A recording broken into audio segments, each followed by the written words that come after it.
All right. What's up, y'all? I am back. Okay, when I first heard this news, I was like, I cannot wait to make a video. I can't wait to talk about it. So that's exactly what we're gonna do right now.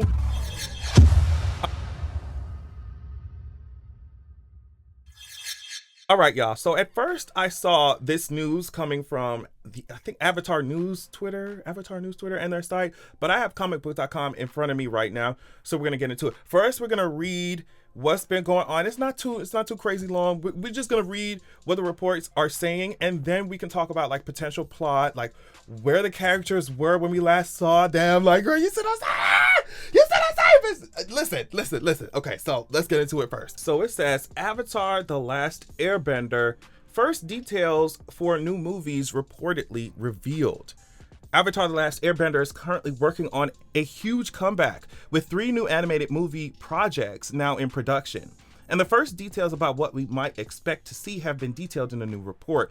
Paramount and Nickelodeon previously announced their desire to expand the Avatar universe with more projects with the creation of Avatar Studios, with the intent of bringing original series creators Brian and Michael back to oversee this new expansion. It was teased that this new endeavor would lead to both new animated films and series, but word has been minimal about what these projects would actually entail in terms of potential stories. While Paramount has officially announced that 3 new Avatar: The Last Airbender animated films are now in the works, Lauren, who worked on the original series, has been attached as the director for the first of these new projects. A report from Avatar News is noting that these 3 new projects are likely going to be new movies starring Avatar Kyoshi.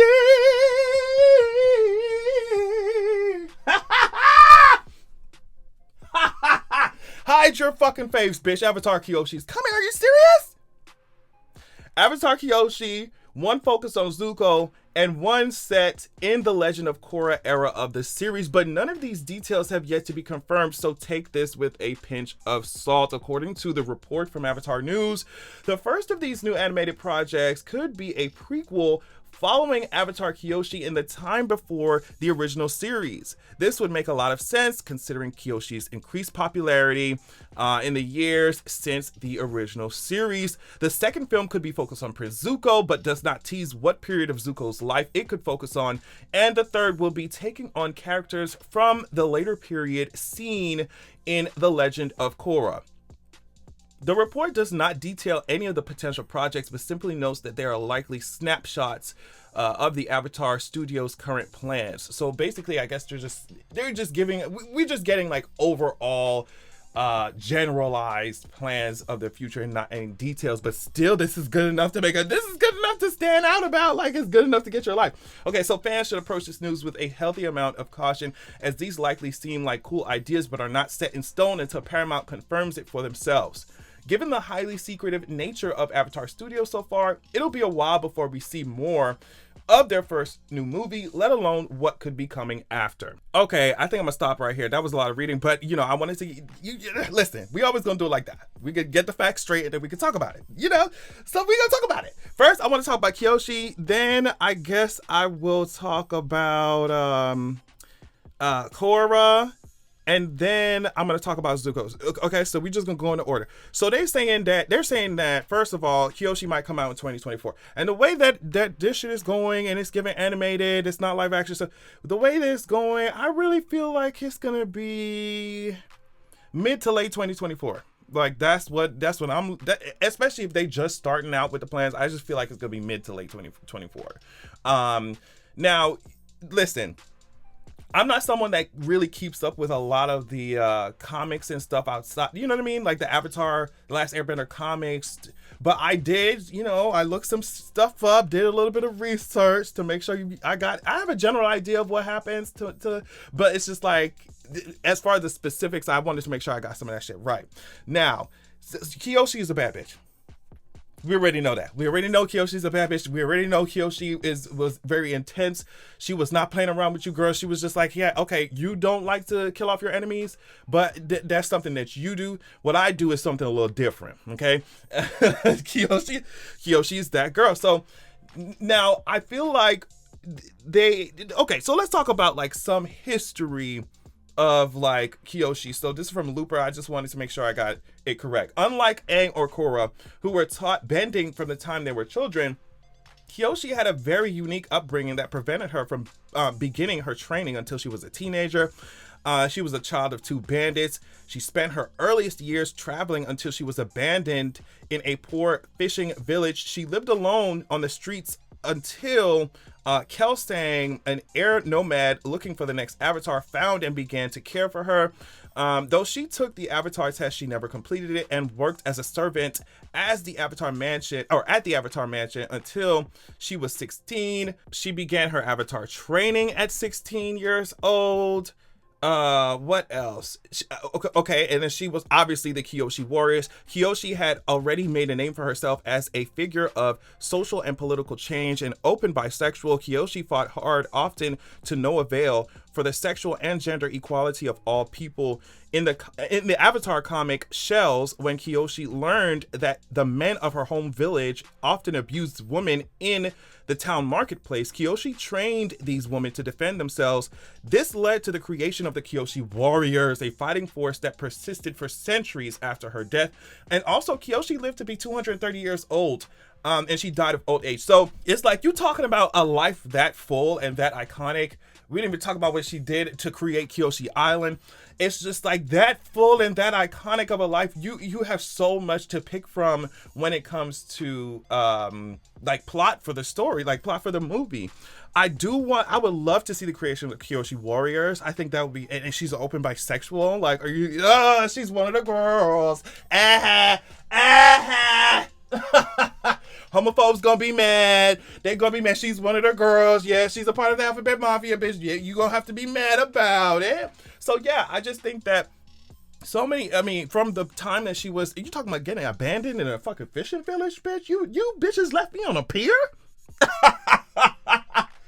You left me on a pier, mama. So I just feel like there's so many, especially if you're talking about it. Okay, so if we talk about the conflict between her and the Earth Empire, whatever fucking, how she created Kyoshi Empire, like if we Kyoshi Empire, Kyoshi Island, if we were able to focus on that conflict and then have flashbacks and shit to when she was a kid learning bending, and then and then also talk about the Kyoshi warriors and shit, it's just so much for us to talk. 230 years old. It's so much for us to get us sink our teeth into. Okay, so that's what's going on with Kyoshi. Y'all already know I love Kyoshi. Kyoshi's my girl. Kyoshi's that girl. Kyoshi's that girl. Let's talk about Korra. So from the Decider. So last time we seen Korra and Asami in the finale of The Legend of Korra. Or they said, if the finale of The Legend of Korra was a bit too subtle for your taste, don't worry. Dark Horse's comics make the romance of Korra and Asami's relationship crystal clear. While the two were vacationing in the spirit world, they shared their first kiss. Soon afterwards, they admitted the moment when they started seeing each other as more than friends. As the series hints at, the shift happened for both women while Korra was in the Southern Water Tribes recovering from being poisoned, but it wasn't until the end of Turf Wars that the two confessed their true feelings for each other. Zhu Li, is that how you pronounce her? I forget. Zhu Li becomes president. That's the next thing that happens after the series finale of Legend of Korra. She becomes president. It was actually at a celebration rally for Zhu Li after she was elected president of the United Republic that Korra and Asami admitted their love for each other. And they have this whole redemption arc for Kuvira also, where I think her and Korra and the rest of the gang or whatever were going up against they say Commander Guan from the Earth Empire. So the fact that we're gonna have a Kuvira redemption. Let me see. Decider says Kuvira had to eat a whole lot of crow to get anyone on Team Avatar to trust her. She volunteered her mind to be experimented on. She turned herself over as part of a double-crossing ploy. So she was putting herself at risk trying to just get them to trust her. What else? They also said that during Kuvira's second tribunal, She reversed her plea, declaring that she was guilty and apologizing for all the pain she had caused. That remorse was enough for the judge to give her a more relaxed sentence. Kuvira was still sentenced to prison, but she will now serve her time under her adoptive mother. So it's just like, it's so much. And I would love to see Kuvira, I don't know. I know this about Korra, but I would love to see a redemption arc for Kuvira just because she was iconic. She's so iconic. She was such a bad bitch. Like, she was everything. She was everything. I'm telling you, when Kuvira embarrassed Korra in front of her entire army, even when Miss Mamas went into the Avatar state, I was like, girl, you got to put some respect on Kuvira. You have to put some respect on her fucking name. Like, I got my entire life. So she was just a great villain. She had really interesting motivations. So I'd love to see what they do with that. Of course, I want to see Asami. I want to see Bolin and Mako. I want to see what they ass is up to. Hopefully they ain't still being some fucking cops. Or whatever. So yeah, Miss Korra, she could give me everything that I deserve and need and require and request. But also, y'all already know my king Zuko. We got to talk about Zuko now. We got to talk about Zuko from Screen Rant. In this article, basically, they're just telling us where we left off with Zuko, and what happens after the series, the Avatar The Last Airbender series finale in some of the comics, right? So since we do not know what part of Zuko's life they're about to be, showing us in this movie, there are many, we're just going over some of the possibilities that they could pick based off of what happens to him in the comics. So we had Aang versus Zuko again, right? Even though they were basically on each other's teams and shit, like on the same team. After Avatar The Last Airbender ended, they came into conflict again. And this happens when Aang proposes a plan called the Harmony Restoration Movement, which will involve the removal of all Fire Nation colonies from Earth Kingdom territory. However, some of these colonies were established a century ago, with generations of Fire Nation and Earth Kingdom citizens now freely intermingling as neighbors, families, and friends. This multicultural society is the root of what is later seen in The Legend of Korra, where people from all nations live together in the United Republic of Nations. So yeah, I guess since the people were just like, girl, we ain't really feeling that. Like, yes, the Fire Nation did some crazy shit, but these colonies have been here for so many years, and at this point we're close to each other. And it's just like, okay.